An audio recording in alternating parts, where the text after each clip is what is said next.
Hello, everybody. So I have a secret to share with you. Other than Jay has done really amazing stuff, but we're going to let him talk about that later. But Jay, first question: I have seen that background in one of your videos, and I needed to ask you: Is that an AI? Is that a deep fake? Like, are you peddling deep fakes on the internet? Well, I'll tell you, it is. You have seen this on videos. It is. It is a backdrop. I keep a backdrop here, It's and I beautiful. can change to a night view in an office tower, Oh, because I think today, with all of this Zoom at some level, we sort of need mood settings for when we're yeah. on. And so I'm a big fan of that. So I've got a lot of different options. I even have one that is sort of like, a very old um, sorcerer's library, which I enjoy too. So Is that what you put on like client calls when you do like the don't intake use that one call? so much. This one or The Office. I save the Harry Potter sort of stuff for sort of moments that I want to sort of get into a certain sort of headspace and be creative and think. So that Lovely. But I So think we should welcome. all have mood backgrounds today. I mean, why not, right? Thanks a lot. We But have but a but message thank you for. for hey, listen, Louis, thank you for having me. I've Oh enjoyed my these goodness. watching these that you do. You do a great job. You have some wonderful people on. And it's fun today to sort of see the back end and watch you make some sausage. So cheers to you, my friend. Wait, wait, you're having coffee. Me too. You're Okay, doing coffee, great stuff. everybody. Yes. There you go. So Ashley posted in the comments, can't see the screen. Let me know like what the issue is. We seem to be seeing it fine on our end. Um, but this will be a recording later, but folks, please do let us know. And more importantly, if as we go you have a question for Jay, just put it in the chat and I'll be moderating and asking them and kind of recognizing you for your insights, because Jay has achieved a whole lot in his career. And I'm going to say, mention some facts, Jay, but please feel free to correct or augment after I'm done. 25 years in an independent school fundraising. He's received most every award case could invent, I think. An apple, a banana, a pineapple, just all types Exactly. of Like things. cantaloupe. The cantaloupe is my favorite, Louis. That's so funny. Of course, we connected over LinkedIn, which is such a wonderful place. And I was sharing with Jay what I've been working on with the donor participation project with my fantastic institution at Muhlenberg College. And Jay shared, well, you know that when I was running a shop, we actually achieved 94% participation. And that, my alerts went on and I needed to learn more about this. So Jay, welcome. Feel free to introduce or reintroduce yourself.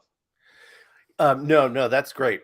We can just hop right into it, Lewis. Let's jump. It's great to be with you. So let's have some fun with this. And by the way, it was 94% retention rate, not participation rate. So Oh, there you go. There you go. I Sorry. want to Sorry. make sure because I would not have said that. Small detail. Yeah. Yes, So obviously. Oh my goodness. So, okay. So, Jay, tell us maybe a little bit about your career yeah. and including that, that moment where you were working on the retention rate and other activities. I know now you consult, you have AI enabled training, like, Yeah. kind of the arts. It would be so interesting to hear about that. Sure. Listen, I'll give you the gambit, but I'll try to keep the Reader's Digest version of it. Hmm. So brief. But I went to an independent school outside of Boston, Massachusetts, and Thayer Academy was the name of it, and it had this great impact on my life. Loved the place, and I'm still one of my closest friends in the world. Is my 95-year-old music teacher from high school who lives in on a log cabin on a lake up by Dartmouth College. There you You're go. speaking with a musician household. There you That's so go. wonderful. And so the place meant a lot to me. So I always had this sort of dream. I've come from a family of educators out of Cambridge, Massachusetts, but I was never an educator myself. I was more on the business side and spent, my degree is in business. Hmm. And so I had a career in finance for a little bit, but I made the transition. I really wanted to get into the private school world just because I loved all the things about it. And a place called Proctor Academy in Andover, New Hampshire, took a chance on me in '96. So just this month, by the way, it's 25 years. Wow. Yeah, I got the call, and I was transitioning from one industry to fundraising, but I was also at a place in my life I couldn't start over. Like I couldn't be the head of, and I needed to sort of come in Uh-huh. DOD um, Uh-huh. from a and you know what? I didn't understand it at the time, but I was so lucky that it was Proctor, because most institutions wouldn't see the transition from one industry to another Hmm. clearly, Hmm. and they were very focused on hiring talents and skill sets, right? Wow. And so I was there, and we were allowed to sort of experiment, and really we accelerated in so many different directions. It was a great the department wasn't just fundraising; it was a sort of an idea incubator. And it was a great place to be. I've worked with, my team was family, as I'm sure we all understand that. And then over time, I've sort of fine tuned things, and to today, I've sort of been dabbling in consulting for like 20 years. Um, and and then just this past year, I decided to hang out the shingle and get started. And I'm sort of hunkering down on just how to make the ask. Hmm. And after doing thousands of these, Lewis, I've written it all out. Like I've written 40 pages of dialogue and details questions, and really done that in a way so that I've made it paint by numbers, and I've trained, full departments of major gifts people Wow. at universities. And so that's what I'm bringing to the marketplace now. And you know what? I feel like, I'm sure like a lot of our peers, for you and I feel so fortunate to be able to have transitioned. And even though we all have lousy days, right? We all have them. Hmm. I still have never felt like I've worked a day in my life, because it's just an extension of things, because it's an industry at some level just rooted in passion and energy. And to me, to be part of that on a daily basis is just a gift. So I hope that's okay. I hope it didn't take too long, but that's sort of my journey a little bit. No, my goodness. And now that so many people are hiring or having trouble hiring, and a brief call out to our conference sponsors, Boyden, but that hiring for skills and abilities, or, as you phrased it, seems so relevant today. Yeah, I completely, in many ways, hiring the person with the skill set, but not a history, that they're more of a blank canvas, can sometimes be much more of a gift than someone with, oh, I've done it this way, I'll repeat that. So, Hmm. having that mixture in any organization, I always refer to it as designing personnel so that you've got the right degree of creative abrasion, because Hmm. that's healthy. So that's string quartets. So Jay, I don't know if you're familiar with a study on job satisfaction, that years and years ago, orchestra musicians, a really low job satisfaction. String quartets, really high job satisfaction because of that artistic tension, no? Yeah, I like that. Abrasion. Yeah, So I like that. very, very, very cool. So I've seen, and we're going to share a few of the kind of your charts, and I've seen the presentation a little bit, and I know you. I guess that's kind of just like the beginning of all those pages of of interact. Like you documented the dance, right? Yes. Um, but what tell us about this 94% retention rate? How, you told me about Disney, how you got there, what, your Yeah, mindset, the time. Tell us all about it. sure. I wonder, let me ask you this. What if I were to just blow through the deck real quick, because it will give us the Yes. framework for all of our conversation. Is Yes. that cool? And this is the moment where we prove that we're live, because I'm either going to ask Jay to put it on the screen if you have it there and you can figure it out, or I'll fumble through it on my end too. Oh, there we Okay. go. Okay. Are we there? We're seeing your screen. Yep. So to your point, right? The 94% retention rate. And I'm going to give you a bunch of different pieces. Think of it as different pieces of a mosaic that will create a picture when we're all done. Is that cool, Lewis?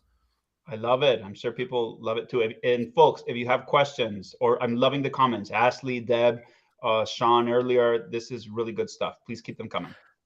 Wonderful. So I think one of the things I as the team and I as we sat down, all of a sudden we were hit with some real realities, right? Like that oftentimes we think, like, when we market or fundraising, who are we marketing to? And in education, it's, alumni, parents, friends, foundations, whatever, right? All that kind of stuff. And what we realized is we've really got three markets.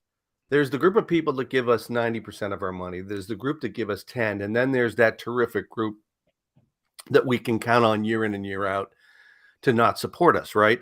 And when I teach groups on how to ask, I'll say, if you're uncomfortable asking for money, call the zeros and ask them to renew.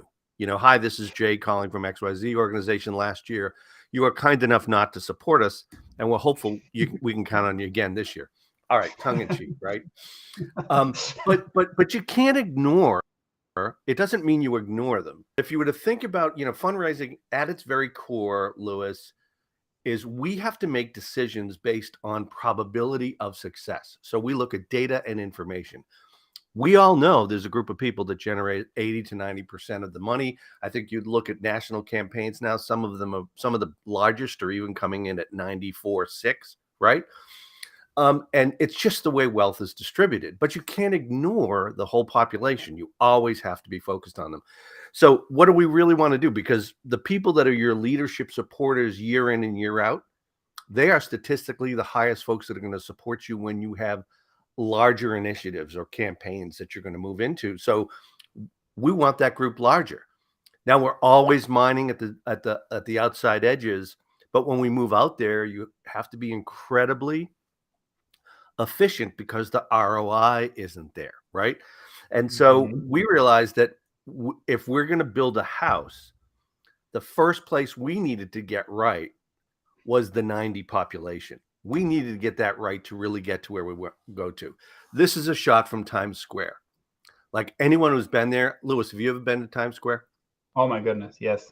All right, so you go out and you stand in the middle, you look up. If you do a 360, it's hard to remember anything because it's just so much information, lights and colors, right? It's sensory overload.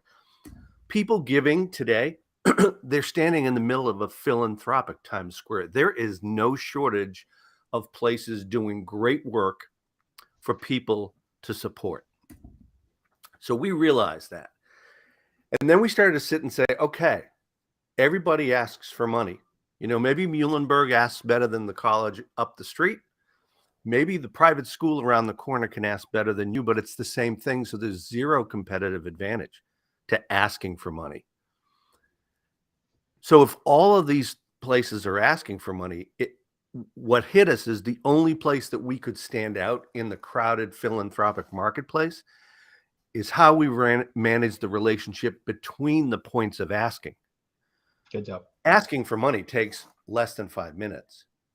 So how do we fill that other space? And where we got to, Lewis, is that we're actually not in the fundraising business. Well, that's a byproduct, the money. We're actually in the business of creating the experience between the points of asking. And then we would build metrics based on what happened between those 2 points. Because if you think about it, most of our metrics are based on the transactional moment. How many calls did you make per month? What's your participation rate? What's your average gift? All interesting things. But if you and I both know, we had an interesting exchange. I think Jim was talking about some of the regulatory or the watchdog firms that look at nonprofits. Yeah. And if you think about it, there's not a single one that recognizes in their formula the length of relationships with donors. In fact, There's not a single national association that recognizes the organizations with the longest supporting donors. We've got awards for annual reports and great social media, but no one's looking at the longevity. In fact, if you think about this, you go back to 2005, 2010. I'm not sure Blackbaud even had a button that you could push that would tell you the length of time any segment of your givers were giving. Mm-hmm. We've been asking about it as a sector. You and I both know that project, the donor effectiveness project. Mm-hmm. That didn't even start until 2004. So as a sector, we weren't even looking at it. But here's a theory. And so since I'm in Florida, I'll give you, this is Tiger Woods' golf swing. Lewis, if you and I probably would agree, most donor retention conversations are all about what you do post gift, right? Mm-hmm. And that's that part of the swing. Can you see it? The moment he strikes the ball and he hits it. But all this other part of the swing coming back and then coming through in the follow through, that part impacts the trajectory of the ball just as much as what happens after the club face hits the ball. I love it. The things that happen before it are things like defining the business that you're in. Are you in the business of acquisition? Are you in the business of, Peter Drucker, great, right? Peter Drucker, great consultant. The purpose of business is to create and keep a customer. Well, if we took Peter Drucker's advice in our world, what's the purpose? It's to create and keep a donor. But we're not doing that as a sector. You and I both know that number hasn't moved at all. And so we sort of looked at it like this. The fundraising process never changes. We got to find people. We have discovery meetings. We see where they are. We learn what we need to do. We've all seen this before, and then the ask, the moment the club face hits the ball, it's very detailed on the right-hand side in the blue. These are all the buckets that an annual fund ask could drop into. On the left side are all the buckets that $1 million gift could drop into. And that, as I mentioned to you, I've written the language for every single one of these buckets so that you can transition those conversations. But that's my overview to this, to get to the heart of your question. I'm going to stop sharing for a second so we can talk. We redefined the business we were in to get to 94, and we started with the population that was generating 90% of the money, because we said, if we're going to build a house, we need a strong foundation. And that's sort of how we started. So we actually reversed the typical pyramid. You know how the millions on the top? Well, when pyramids were built, the largest rocks were on the bottom. They weren't on the top. And if you were to think of that pyramid like this, and that this is time, you need to spend the most amount of time, the leaders of the organization, cultivating, nurturing, and working on the folks that can generate all the aspirations and possibilities. That doesn't mean you ignore where the next wealth phase will come from. You have to do all those things, but boy, you better get the foundation right. Otherwise your house can't stand. Exactly. So that might have taken me a little longer than you had hoped, but I hope that get to the heart of, what did we do first? We redefined the business we were in. That's so great. And I'm going to, share different ways that I've been thinking about all of this that you're talking about, but you've kind of, turned it into a system and brought it together, which I love. So thinking about the donor experience as kind of the product that people are buying into, right? I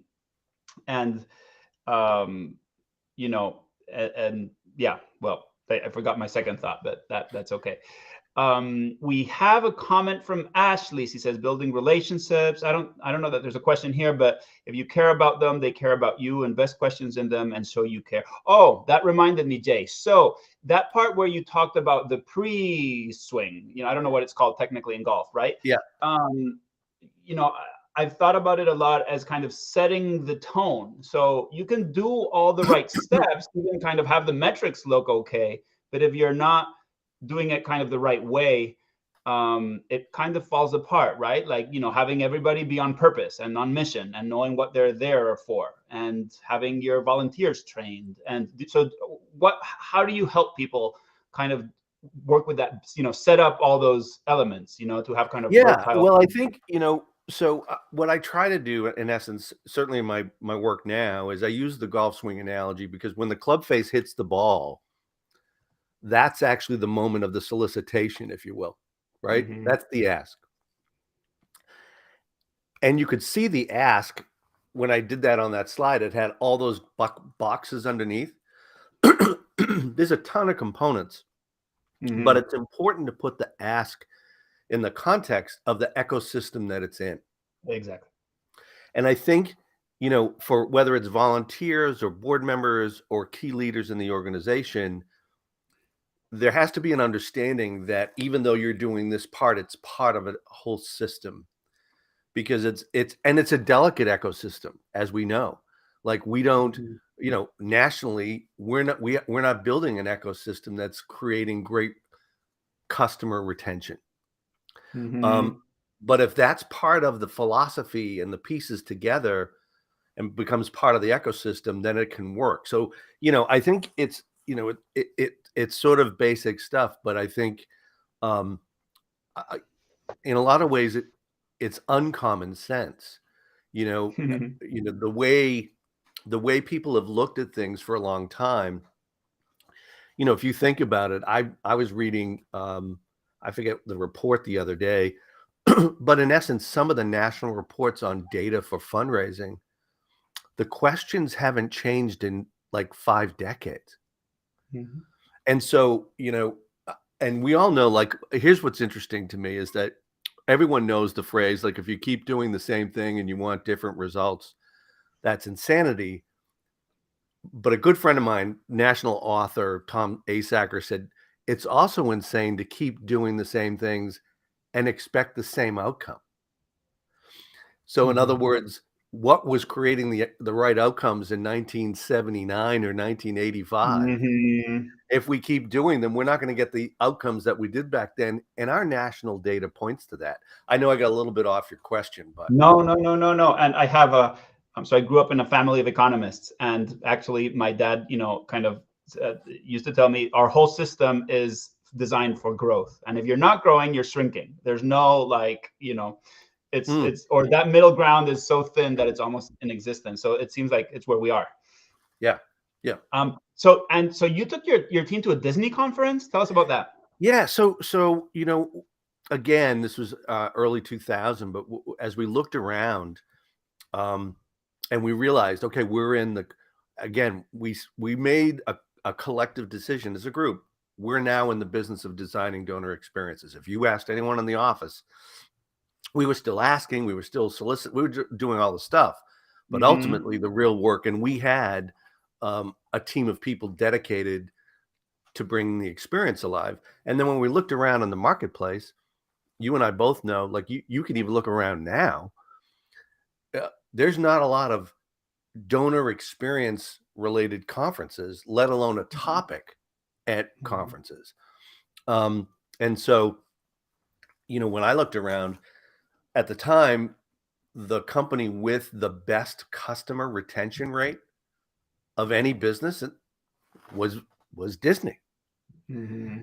And off we went and Mm-hmm. spent 3 days experiencing the magic of that, and really got into reading the stuff, reading about Walt. And we all, there's a great it's called the Walt Disney Field Book for people that may be interested in that. I have no dog in that fight, but it maps out exercises for groups and things that you can do for your team, um That's so to cool. yeah. So we, and like, because again, for us, we realized that, we don't think about this too often. I don't think in the nonprofit space, Lewis, but our donors for all of our organizations aren't just comparing us to other places that give money. They compare us to any place that gives them a decent experience, Yeah. Oh because my. it informs them. And So yeah, I'm going to ask you about how that changed your work after you came back from the conference. But Deb did remind me of something in the conference, that someone should put on a conference that centers around conversation and community. And I do have to say, I've heard of one, which in fact the Donor Participation Project is putting on. an effort, 1,200 fundraisers. Jay will be there presenting in one of the lightning round sessions, 4 virtual sessions over 4 Fridays. So we've priced it accessibly, but on top of that, I'm not supposed to tell people yet, but we do have scholarships. So DM me. We want everybody that's interested in all these things that Jay is talking about, and making our industry better, and creating a better donor experience, and growing the pie, not just fighting over the last few crumbs, to come join us. So the link is up there. But by the way, I think it's a great observation about conversations. I think it would. I mean, at the end of the day, for me, everything is about the quality of the conversations.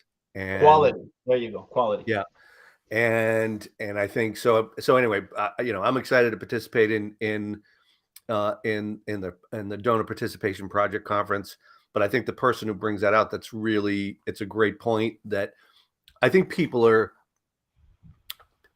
still gravitate to passion and authenticity and a good conversation. And one of the things I love about this work is, I've been able to be in moments with people where it's been life defining, about this is what my life has stood for. This has been my purpose. These are things I want to leave behind, a legacy, so people understand what I cared about, what I stood for. And so there are moments where it's just a real privilege to be in the room for those. So deep. But I think the point about the conversations, it's so important. Like that's the root of it.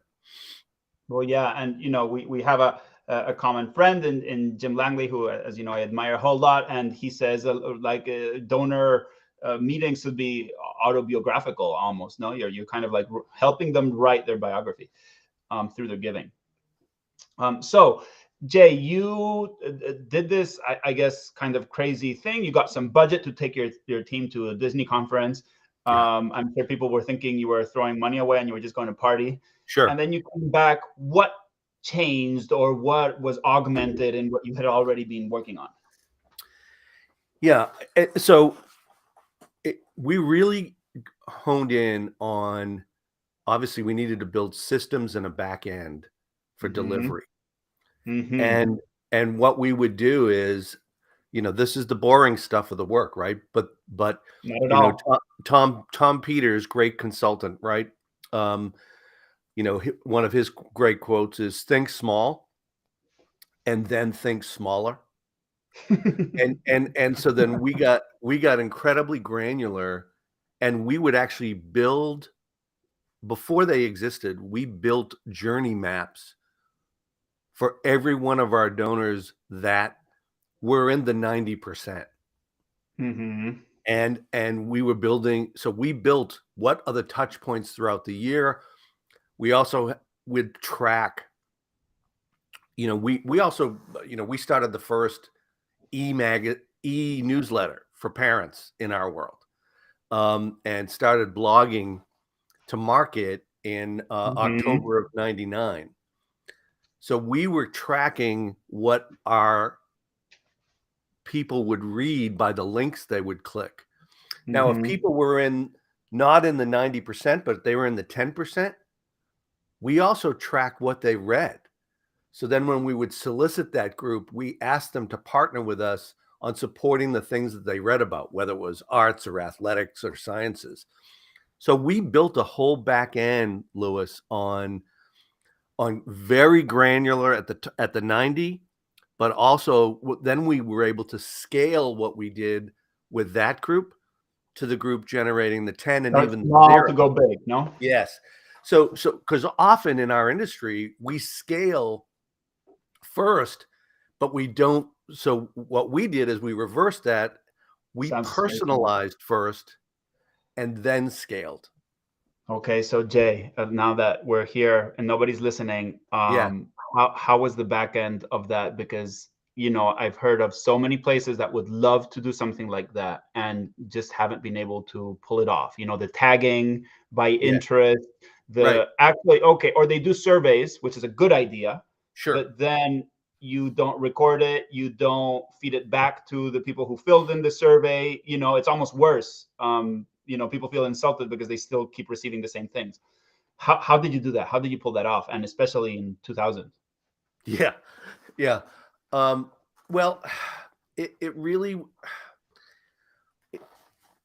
the first thing is it was all about a group of 8 people, 9 people that were committed to do this. Mm-hmm. Now, please know at the same time, a buddy of mine and the group in my office, we formed and started something called the WOW Institute. Mm-hmm. It was attended by professionals around the country. And so my team that I was privileged to be a part of, were all presenting at that, and part of that, because we were doing incredible work. Mm-hmm. We all want to be appreciated by our peers and be Mm-hmm. looked at as knowing what we're doing. And so we all had an incentive all year long to perform at the highest level, to keep putting butts in the seats for the WOW Institute. Mm-hmm. Now, it paid off for the institution because we raised, we had a capital campaign, consultant come in, did the feasibility study. We blew past that and blew past the feasibility study by about 250%. Mm-hmm. But so it was, some of it we had to do manually at the time. And there wasn't some of the same systems. I mean, Salesforce didn't exist. HubSpot just was coming out, right around 2004, 5, something like that. Maybe 6, somewhere in there. But yeah, it wasn't. But we were utilizing the back end of sort of. I don't remember the name of the company. I don't know if they exist, but it was the back end of a mail system where we could, we could track that, and it populated each individual record if they read it. I used to enjoy going into trustee meetings. Shouldn't have probably done this, but I would go into the meetings and say, let me update for those of you who didn't read this, because I know only 48% of you read what we sent. Which was sort of an anomaly then, but we all know this, now. So, but it was, we were committed to it as a group to deliver at the highest level that we could produce. And we worked collaboratively to get there. And it was a group commitment. It wasn't like a top down, because you wouldn't get there if we weren't all engaged. And then when we'd have special moments, and I can think of a whole bunch, we would sit together and celebrate the successes, and everybody in the office would understand the role that they played in making that happen. So I love your background, as I guess this comes from your business background, but it feels almost like engineering, right? You were thinking of the incentives for your team, creating a venue to incentivize above average performance, frankly. Yeah. So that, you could provide something that maybe, we all know about salaries. I see 2 comments in the chat about salaries, and I'm not sure I understand, Ashley, but I will ask Jay. Let's see if we can tease this out. Do you feel like the nonprofit space will be more lucrative for employees? If you'd care to explain that a little bit more. I'm a little lost on the question. I don't want to take a stab at it. I'm not.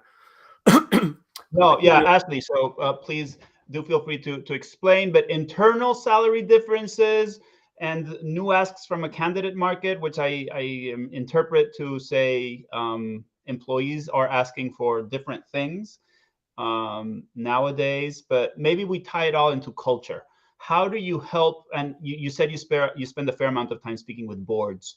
How do you drive this point home? I feel sometimes boards, maybe because they're not in the day-to-day, they look at the financials, and the culture piece gets lost.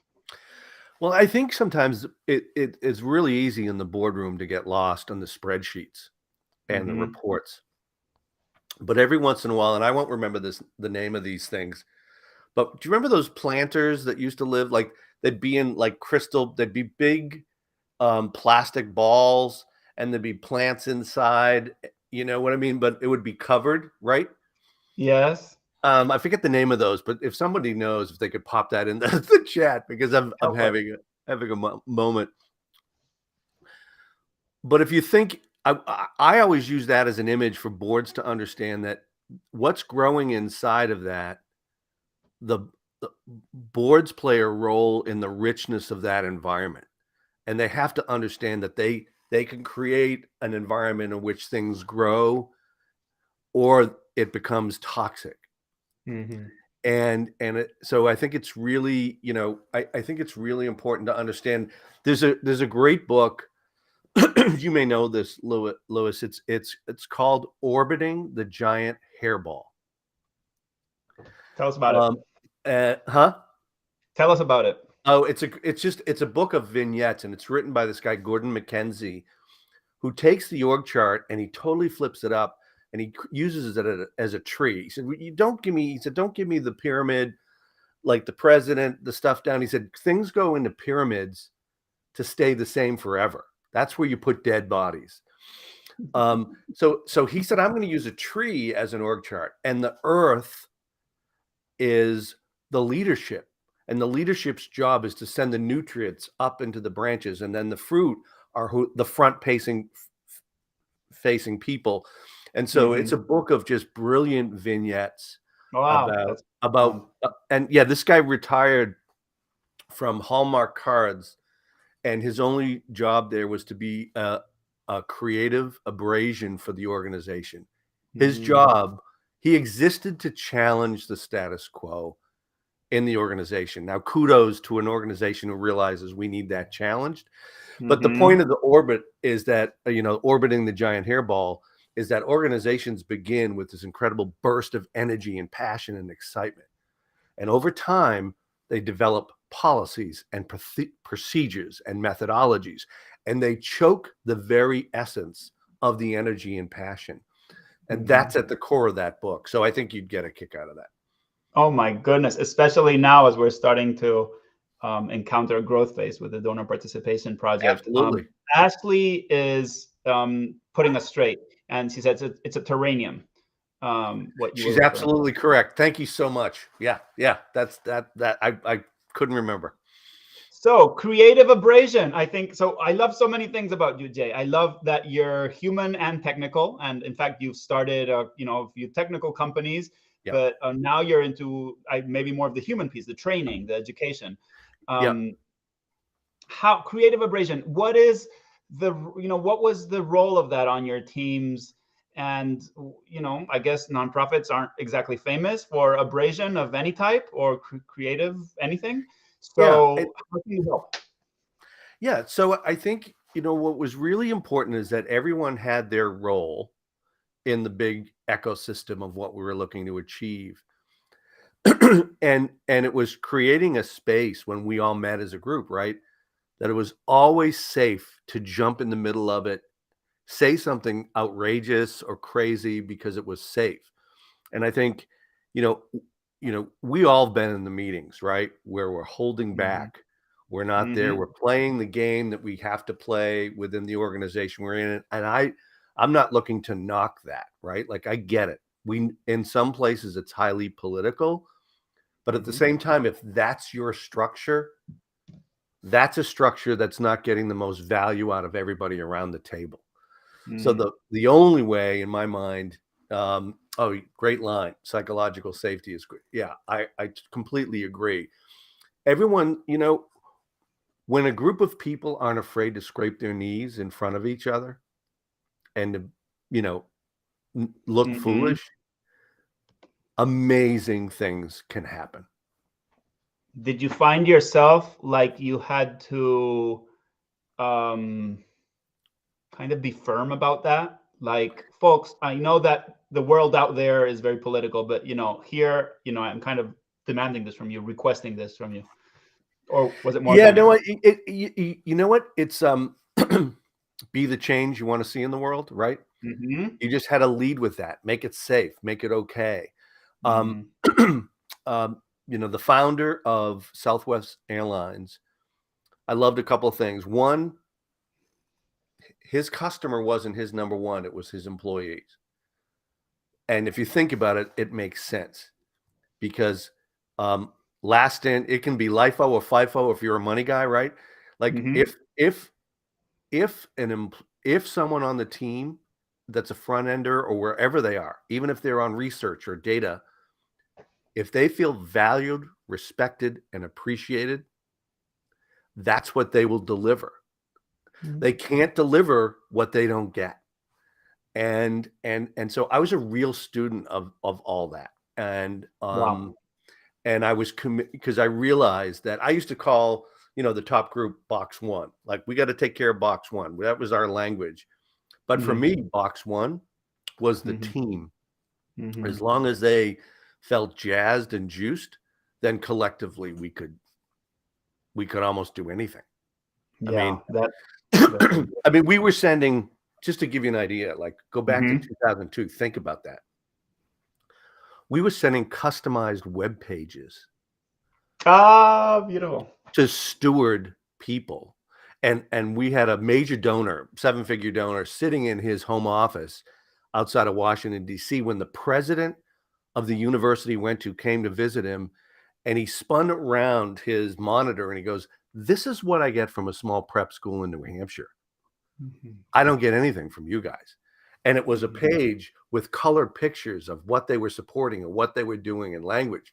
I mean, what we were producing was stewardship at the highest level. I mean, Exactly. because we were personalizing it to that 90. Wow. Very, very nice. And then finding ways to take elements of that, right, to Scale it. the rest. Exactly. That's correct. And yeah, and we built a system with our web company where we scaled it. And so we actually we would write monthly newsletters, right? And we had 10 different buckets. We actually gave the choice to the masses. What do you want to read regularly? And they could check, I want arts, athletics, this. And we would do all that. I'll give you a crazy example. Are you right? What the heck? Again, Go ahead. think of this. This is like 2002. The head of school and I were in Houston, Texas. Our little school was in Andover, New Hampshire. I mean, it's a one-horse town. On July 4th, they sell tickets for squares to see where the cow is going to go to the bathroom to win awards. That's the town in New Hampshire we were, right? And we're in Houston visiting this family that everybody in Houston would know. Their son was at our school, who happened to be that day performed in our assembly. My team, when they heard that, went over, videoed it, sent it to that family in Houston from myself and the head of school, saying, "We look forward to seeing you at dinner tonight. Thought you'd enjoy seeing this." And they got to now that's the team, because I didn't know that was happening. The team just saw it, made it happen. Beautiful. And we sat down at the table, and the woman looked at us, said, "I know it's about fundraising. I don't care." That was brilliant, and I loved it. And by the time he got back, she said, by the time our son got back to his dorm room, he already had aunts, uncles, and cousins congratulate him on doing a great job, because we sent it to our whole family. Wow. So, but again, none of that would have happened, Louis, if we hadn't redefined the business that we were in. Redefine the business, create a team with autonomy that didn't feel like they needed to check in with you. There's just so many elements to that story. Exactly. So everyone knew that no one was going to, and so that happened. And to me, that is an example of a team getting what the purpose is, making it happen. And I mean, it was just crazy. But anyway, it was a brief example. Yeah, and also creating the environment, right? Everybody understanding that the job is to create the environment too, not just the ask. Yes, you got it. Oh my goodness. So we're nearing the end of the hour, and I'd like to make sure everybody that's on here that wants to ask Jay a question can right now. But if not, Jay, what is a good way to be in touch with you? Do you have a newsletter? Like, what's your preferred form of communication? You know what? Connect with me on LinkedIn. I'm very active on LinkedIn. Jay, my last name's Goulart. It's not on here. Or you can see my email is here that you've put up, Louis, which is great. But my last name is Goulart, Goulart, Jay Goulart on LinkedIn. And so if you want to connect there, I'd love to connect. And I always love to connect with people in the field because this is a great business and it's filled with really good people. Awesome. And, it's a time also of a little bit of change, uncertainty, but if you have a good nose, there are people who have been doing really amazing stuff for a long time. There are things that work and that, still work and that bring people in and create that type of organization that we all want, that inclusive, attentive, great donor experience. Yeah, someday someone's going to just start the nonprofit and grab all the really good people. Yes, I was thinking of. I wish we had fantasy leagues so we could do like a dream team for fundraising. But I will tell you, I still have faith in it. It's one of the reasons I'm focusing right now on making the ask. Because even though we're in a time of, and I agree with you, it is a time of real change. For me, I realized that before the pandemic, the fundraising needle really moved based on the quality of the conversations with the right people. During the pandemic, it moved the same way. And post-pandemic, it's going to move based on the quality of the conversations that we have with the right people. And where I'm going with it is that even with all the talk of the new normal and the new change, people still want to connect with others. People still want their life to be of value. Yep. People, and honestly, as important it is to know what to say in solicitation meetings, it's equally as important to how you say it. If you believe it and you're excited and you're energetic, money doesn't flow to the downer. Money is going to be attracted to possibility. And speaking of possibility, since you're a musician, Benjamin Zander, who's the conductor of the Boston Symphony, wrote a great book called The Art of Possibility. And it's a brilliant read for those of us in this sector. And he's one of my all-time favorites in terms of someone that just exudes passion and energy. That's so amazing. I love something else about you, Jay, that you say you're focusing on the ask, and that's your kind of, I think it may be the title of your talk for the donor participation conference later next month. But then you turn around and say, okay, but wait, to do the right ask, there's so many pieces that have to come before that. And it's a little bit like the donor participation project where people say, oh, it's only about a number. Well, to grow that number with quality, there's so much that goes before that, right? Totally. Yeah. No, you're totally right. And I think the reason why I've focused on the ask is, candidly, there's plenty of consultants doing strategy planning, purpose planning. I get so granular that even if you don't have all the swing right, you can be successful if you know how to have the conversation. Because I will do like micro sessions with people, coaching, like heads of school before they go, because they're uncomfortable. Because like if you've ever been to a play that made you laugh, cry, or it touched your heart, they didn't make it up. They knew precisely what they're going to say. So I've sort of focused on this niche because I've taken it, I think, to a place that is so granular that at the moment, no one's sort of playing in that space. It's more the bigger planning.